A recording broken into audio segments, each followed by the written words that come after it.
new BMW 5 Series has landed, and Mercedes and Jaguar should be very worried indeed.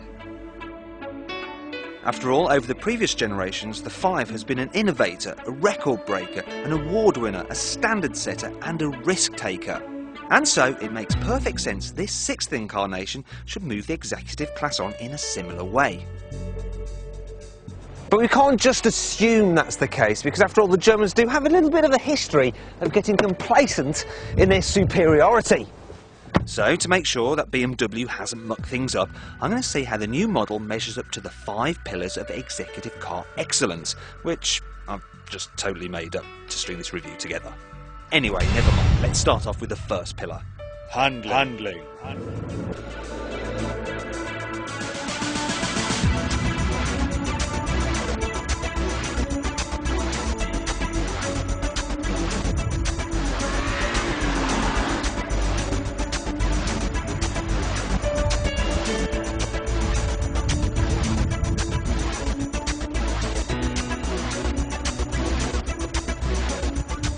Now, could whitter on about the new 5's high-tech chassis, or its endless array of driver's aids, such as the integral active steering, which really isn't worth bothering with, or the adjustable suspension, which is, but we'd kind of be here for hours, so I'll just try and sum this up for you nice and simply.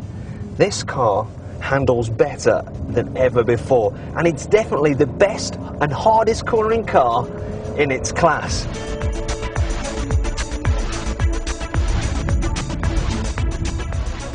If I was really boring, I could say that the new all-electric power steering lacks feedback, but really, most buyers won't notice this, so I won't.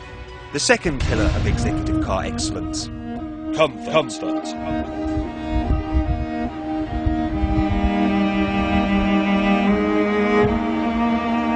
Now, BMW 5 Series have always been renowned for being great fun to drive. However, they haven't been known for having a sumptuous ride, but this one, it's based on the 7 Series platform, and thankfully, some of that waftiness has appeared to have rubbed off. Driving over a cobbled road in a previous generation 5 Series could cause severe dental distress, but not anymore. Not only am I feeling still intact, but look at this, right? My man boobs, they're not even wobbling. And there's another reason why this car is dead comfy. Just listen to this. No, I've not gone mad. I'm trying to illustrate how quiet this car is. The new 5 is definitely more refined than ever before. In fact, it seems like the quietest car in its class.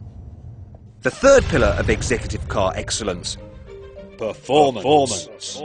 The 5 Series has always been blessed with great engines, and the new model is no different.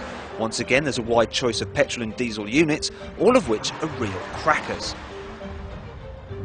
However, you'd have to be a little bit crackers to buy this particular model, because it's the 535i petrol, and while it may have 306 horsepower, be able to do 0 to 60 in 6 seconds, the 530 diesel is pretty much as quick. It'll do 45 mpg instead of 33, and they both cost the same, 37 grand. Also, you'd be mad not to opt for BMW's excellent new 8-speed automatic gearbox. Not only is it super smooth, but it improves performance and efficiency.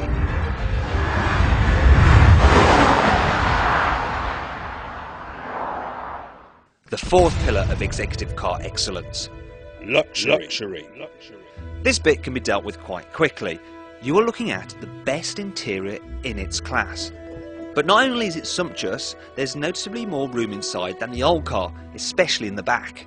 What's more, for the first time ever, leather is standard, even on the £28,000 entry-level 2-litre diesel. I do, however, have one complaint. I mean, this car comes with keyless go, which is good, but what's bad is the holder for this fob is in here. And having that open just kind of, like, spoils the whole ambience of this beautiful centre console. To tell you the truth, I'm just being picky. After all, I couldn't go through an entire review without moaning about something.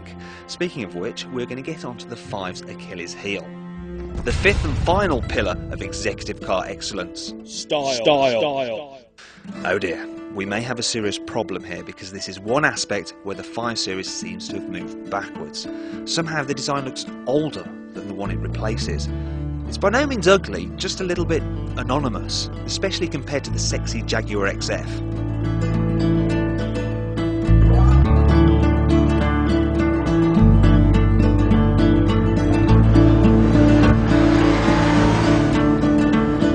But do you know what? I'm not sure that actually really matters, because while the 5 Series might not be the kind of car you look back at on your driveway, it's not the kind of car you actually want to get out of in the first place because, well, it's just so damn good.